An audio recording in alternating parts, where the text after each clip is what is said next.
بسم اللہ الرحمن الرحیم۔ السلام علیکم ناظرین۔ احمدیہ مسلم کمیونٹی جب سے تقریباً 1889 میں حضرت مرزا غلام احمد قادیانی علیہ السلام نے قائم کی تھی، دنیا کو تیسری جنگ عظیم کے بارے میں خبردار کر رہی ہے۔ اس جنگ کی پیشگوئیاں قرآن پاک میں متعدد موقع پر متمم کی گئی ہیں۔ آج جو حالات جو دنیا میں نظر آ رہے ہیں، جیسے کہ کل کے اور آج کے واقعات اگر دیکھیں تو تیسری جنگ عظیم کی طرف جا رہی ہیں، اور دنیا کی بڑی بڑی طاقتیں بھی جون سی ہیں، یعنی کہ امریکہ کے سربراہ بھی، اور اگر روس کے سربراہ بھی کہتے ہیں، وہ بھی یہ بتا رہے ہیں کہ تیسری جنگ عظیم کا آغاز ہونے والا ہے یا ہو چکا ہے۔ جنگیں جون سی ہیں وہ اس کی ڈیٹیل میں بعد میں بتاؤں گا کہ آج کل کیا واقعہ ہوا، آج کیا واقعہ ہوا۔ میں آپ کو ایک آج سے کوئی 25-30 سال پرانا ایک اور کلپ جون سا ہے جو مجھے ملا، وہ آپ کو دکھاتا ہوں، جس میں حضرت مرزا طاہر احمد جو خلیفۃ المسیح رابع نے اپنی ایک رویا کے بارے میں جس میں بیان کیا، اور اس میں انہوں نے بتایا کہ یہ جو جنگ ہے اس کا آغاز جون سا ہے کہاں سے ہوگا۔ انہوں نے بتایا، کلیئر کر بتایا کہ یہ رشیا سے شروع ہوگا، جبکہ اس وقت کوئی ایسی امید نظر نہیں آئی تھی۔ رشیا جو ہے وہ کلیپس کر چکا تھا، یو ایس ایس آر، اور اس وقت کوئی ایسا نظر نہیں آتا تھا کہ رشیا دوبارہ سے طاقت پکڑے گا اور یہ جنگ کا آغاز ہوگا۔ تو ناظرین وہ کلپ دیکھیے گا تو پھر ہم آپ سے دوبارہ بات کرتے ہیں۔ جو جنگوں میں ہلاکت کے ذرائع ایجاد کیے گئے ہیں، امر واقعہ یہ ہے کہ ان کی کوئی مثال پہلے نہیں تھی، کوئی تصور تک نہیں ملتا۔ 2 جنگوں میں سے گزر چکے ہیں، لیکن ابھی رزق جاری ہے، جس کا مطلب یہ ہے کہ سزا اپنے کمال کو نہیں پہنچی۔ وہ سزا جب اپنی تکمیل کو پہنچے گی، جس کا ذکر کیا جا رہا ہے، تو پھر رزق والے معاملے پیچھے تاریخ کا حصہ بن جائیں گے، اور وہ ابھی آنے والی ہے۔ اور مجھے ڈر یہ ہے کہ ان کو جو جرائم کی توفیق مل رہی اتنی جلدی، یعنی پچھلی جنگ عظیم کے بعد انہوں نے کافی سبق سیکھے، مورالٹی پہ زور دیا، ریسزم کے خلاف بہت مہمات چلائیں، اور انسانیت کے حقوق پر غیر معمولی محنت کی۔ اور جب سے رشیا کا کلیپس ہوا ہے، اتنی جلدی یہ سبق بڑھانے لگ گئے ہیں کہ شاید ہی دنیا کی تاریخ میں کسی قوم نے اتنی محنت سے کمائے ہوئے سبق اتنی آسانی سے بھلا دیے ہوں۔ یہ ڈر والی بات ہے۔ اس سے پتہ چل رہا ہے کہ ضرور وقت قریب آ رہا ہے۔ اس سلسلے میں نے ایک دفعہ ایک رویا بھی دیکھی تھی، بچوں کو اپنے سنائی تھی، وہ کئی سال پہلے کی ہے، تاریخ صبح تمہیں یاد ہے؟ وہ جو پہاڑ رشیا کے شمال کی طرف سے پہاڑ پگھل تک ہیں، کافی دیر ہو گئی، پتہ کرو وہ اس انقلاب سے پہلے کا ہے یا بعد کا ہے رویا وہ بہت ہی واضح ہے، جس سے اندازہ یہ ہوتا ہے کہ ہو سکتا ہے کہ میں بھی دیکھ لوں وہ دور جس میں یہ خوفناک عذاب نازل ہونے اور آخری فیصلہ کن جنگ ہونی ہے۔ اور اس میں مونا تو مجھے دکھائی گئی ہے، 7 بچے بھی ہیں، مگر مونا خاص طور پر وہ کار میں آگے بیٹھی ہوئی ہے۔ اور وہ رویا میں نے بتائی تھی آپ کو پہلے کہ نہیں، یا اس میں درس میں یا خطبے میں کبھی نہیں تو پھر ضروری ہے بتانے والی، وہ تو ایک امانت ہے۔ ایسی عجیب رویا جو اکثر جو رویا خدا تعالیٰ کی طرف سے آتی ہیں وہ وہم و گمان میں ویسے آ ہی نہیں سکتی۔ میں نے دیکھا کہ میں رشیا کا نام تو نہیں ہے، لیکن یہاں سے جو میرے ذہن میں سمت ہے وہ رشیا کی سمتی ہے، اور رشیا کا بھی شمالی حصہ، وہاں ایک بہت بلند پہاڑ ہے۔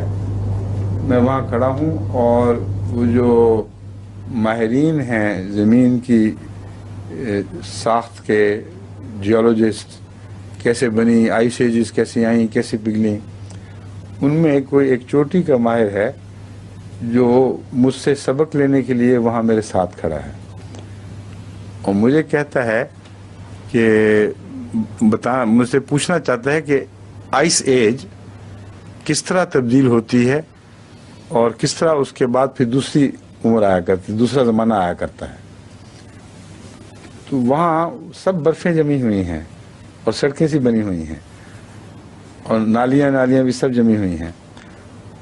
وہ چوٹی ہے لیکن پھیلی ہوئی چوٹی جس پہ سطح مرتفع جیسا ہوتی ہے، اس کو میں ساتھ لے کے چلاتا ہوں. دیکھو یہ سب برف جمی ہوئی ہے نا، یہ ساری یہاں سے جاتے ہیں. یہ دیکھو یہ کنارہ، یہاں پہنچ کر یہ جو برف کا دباؤ ہے یہ پانی کو آخر برف کو پگھلا دے گا اور یہاں سے پھر پانی بہنا شروع ہوگا اور پھر تیزی کے ساتھ یہ عمل بڑھ جائے گا. اور ایک دفعہ جب شروع ہوا تو پھر یہ ساری برف پگھل کے تو پانیوں میں تبدیل ہو جائے گی اور ایج بدل جائے گی جو تم چاہتے ہو. اب مجھے تفصیل یاد نہیں رہی، اس وقت میں نے بتائی تھی جو بچوں کو، بیوی بھی تھیں اس وقت، اتنی واضح تھی اور بڑی دلچسپ تفصیل، اگر لکھ لیتا تو اچھا رہتا. تو اس کو میں سب سمجھا کر کہتا ہوں کہ یوں برفیں پگھلا کرتی ہیں، یوں آئس ایج یعنی برف کا زمانہ نسبتاً گرم زمانوں میں تبدیل ہو جاتا ہے. تو وہ تعجب سے میری طرف دیکھتا ہے، کہتا ہے درست ہے یہ بات، اب مجھے سمجھ آئی ہے. حالانکہ جیولوجسٹ وہ ہے اور بات بڑی سادہ سی ہے، لیکن صاف پتہ چلتا ہے کہ روحانی تبدیلی کی طرف اشارہ ہے. یعنی لوگ منجمد ہیں، کوئی ان میں گرمی نہیں ہے، کیسے ہوگی. اس کے بعد میں وہاں سے نیچے اترتا ہوں تو نیچے ہماری کار کھڑی ہے، اس میں سامان لدا ہوا ہے جیسے سفر کی تیاری ہو، اور بی وغیرہ بیٹھے ہوئے ہیں. مونا بھی اگلی سیٹ پہ ہے، پیچھے سامان بچے طوبہ وغیرہ سب پیچھے بھرے پڑے ہیں. تو میں یہ دیکھتا ہوں کہ وہ جو رشیا کے پہاڑ ہیں وہ برف پگھلنے کی بجائے، پہلے برف کا پگھلا ہوا نظارہ تھا نا، وہ چھوٹے پیمانے پر تھا. اب سارے پہاڑ بھرے ہو جاتے ہیں اور چوٹیوں سے ڈھلکنے لگتے ہیں، wave after wave after wave. جس طرح لہریں چلتی ہیں اس طرح پہاڑ اتر رہے ہیں نیچے. جیسے کسی نرم چیز کے ڈھیر کو زیادہ اونچا کر دیا جائے تو خود بخود ڈھلکنے لگتا ہے، اور وہ ایک سمت میں آ رہے ہیں. اور میں دور سے دیکھتا ہوں نظارہ تو ساری دنیا بھاگی جا رہی ہے. اس قدر پینک ہے، قیامت آئی پڑی ہے. اور دیکھتا اس سمت میں ہوں جس طرف یورپ کا باقی حصہ ہے، اور لوگ چھوڑ کے دوڑ رہے ہیں، اور لگتا ہے کہ اب یہ جو بھرتے ہوئے پہاڑ ہیں یہ ہر چیز کو اپنی لپیٹ میں لے لیں گے. اب اس وقت ہمارے ساتھی جو ہیں ان میں بھی مجھے تھوڑی سی گھبراہٹ ہوتی ہے کہ کیوں نہیں میں اب جلدی چل رہا. میں ان سے کہتا ہوں کہ مجھے کوئی فکر نہیں ہے، کیونکہ اللہ تعالیٰ نے وہ رستے بنائے ہوئے ہیں جن سے میں آرام سے نکل جاؤں گا، اس لیے کوئی گھبراہٹ نہیں. تو آرام سے بیٹھو، تیاری کرو، اور دروازے بند کر کے پھر ہم کار سٹارٹ کرنے لگتے ہیں تو بخواب ختم ہو گئی. اس سے میں یہ سمجھتا ہوں کہ وہ جو جنگ عظیم آئے گی آئندہ، اس میں کوئی دھماکہ رشیا کی طرف سے پہلے ہوگا، کوئی آغاز وہاں سے شروع ہوگا، اور پھر جس طرح پہاڑ بھرتے ہیں. مجھے بعد میں خیال آیا کہ یہ تو قرآن کریم میں جو یہ فرمایا ہے سورہ طٰہٰ میں، وَيَسْأَلُونَكَ عَنِ الْجِبَالِ قُلْ يَنْسِفُهَا رَبِّي نَسْفًا وَيَذَرُهَا قَاعًا صَفْصَفًا، تو یہ تو اس کی تعبیر ہے بالکل. اور وہ کھلا منظر ہے آئندہ قوموں کی ترقی اور ان کے تنزل کا، اور اسلام کے راستے میں جو حائل ہیں وہ پھر اسلام قبول کرنے کے لیے آمادہ ہوں گے جب وہ ان کے تکبر ٹوٹ جائیں گے. تو یہ رویا دراصل اسی کی تفسیر ہے، کس طرح پہاڑ بھرتے ہیں اور کس طرح وہ لیول ہونے لگتے ہیں. تو ہو سکتا ہے آغاز رشیا ہی کی طرف سے ہو کسی وجہ سے.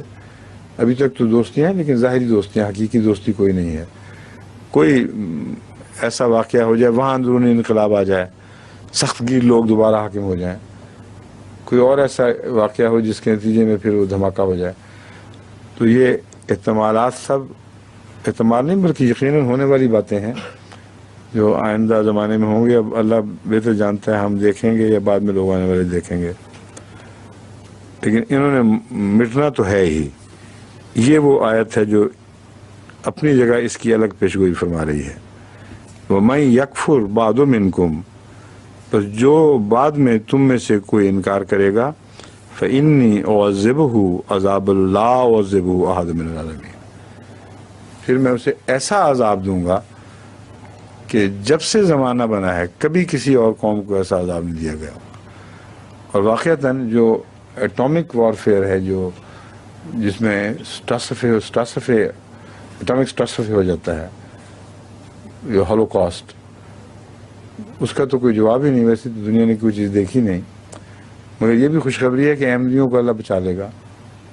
رستہ رکھا ہوا ہے جس رستے سے وہ نکل جائیں گے انشاءاللہ. جی ناظرین، آپ نے سنا حضرت خلیفۃ المسیح رابع کا یہ کلپ. جو آج صورتحال نظر آ رھی ہے، جیسے کہ عراق پہ جو رات کو 12 میزائل فائر کیے گئے، جس پہ ایران کا الزام ہے، کبھی رشیا پہ امریکہ الزام لگا رہا ہے، یہ کلیئر کٹ نظر آتا ہے کہ یہ جنگ عظیم سوئم کی طرف جا رہی ہیں چیزیں.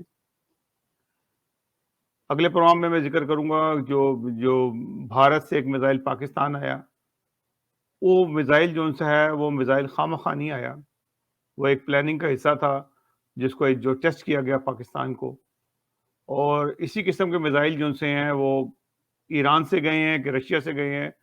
دونوں کنٹریز نے ابھی تک قبول نہیں کیا وہ کہاں سے آئے، اور وہ مساد کے کیمپ کے اوپر جا کے وہ فائر ہوئے ہیں. اس میں کتنا نقصان ہوا ہے اس کی بھی تفصیل جب آ جائے گی تو اس میں بتائیں گے. بہرحال یہ